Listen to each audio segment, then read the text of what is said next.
Please subscribe to our channel, Pacific Front Untold, and be sure to leave a comment after watching a video.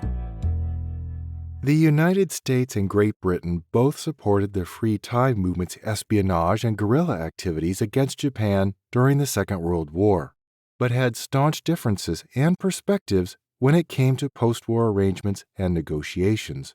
The United States took a more conciliatory stance since the Thai underground independence movement had been one of the contributing factors to the Allies liberating Southeast Asia from the Japanese.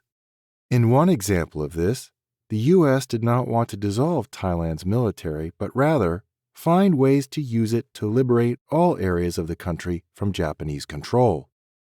The British were more skeptical and wanted to take a more punitive approach against the nation since it had joined Japan and declared war against both Western powers on January 25, 1942.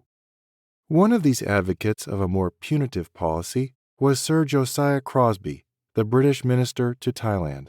In an article he published on October 1943, Crosby suggested the United Nations diminish the role of Thailand's military power and framed it as part of a post-war settlement.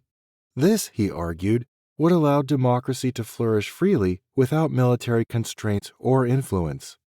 In another article he published a year later, Crosby, perhaps holding a nationalistic grudge against the nation that declared war on the British, argued that the country was liable to punishment and that there needed to be some form of tutelage after the end of the war. In addition to his idea of significantly reducing the role of the Royal Thai military, Crosby further went on to recommend that the country retire its old system of advisors and instead adopt an advisor under one of the United Nations member countries as a form of a quasi-tutelary authority. But Crosby's view on Thai politics did not define all of British foreign policy towards that nation. Unlike Crosby, one British post-war policy suggestion to Thailand was not to adopt an anti-military sentiment. To Britain, a framework built on imperialism, or as they described it, a tutelary power to assist with administrative and political functions, was the best way to ensure peace in Asia. However, what the British model and Crosby did agree on was pushing for some type of punishment or reparations, justifying that ultimately the country did still side with the Axis powers and provided the Japanese Empire with natural resources, military support, and opportunities for the detainment and torture of Allied prisoners of war. Despite Crosby's arguments, the U.S. policy prevailed. Such failure could be attributed to two related reasons. The first was the growing influence of the United States on a global scale. Out of every country involved in the Second World War, the U.S. was the only country to emerge from the conflict both economically and militarily stronger than it was before the war broke out. As such, this put the country in a position to significantly shape peace terms that were favorable to its interests. Wanting to avoid another Great Depression, which occurred after the First World War, the U.S. developed a global financial system called the Bretton Woods system with the ultimate goal of better coordinating the global economy. On the political spectrum, the United States also led the initiative to jumpstart the creation of the United Nations.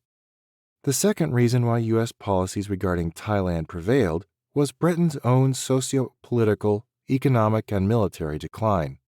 Although the British presented strong ideas about the future of Thailand, unclear objectives within their post-war plans, and their continuous fixation on preserving their empire and imperialism, despite clearly growing nationalist movements across Asia, failed to persuade the U.S. to back up their proposals for post-war Thailand.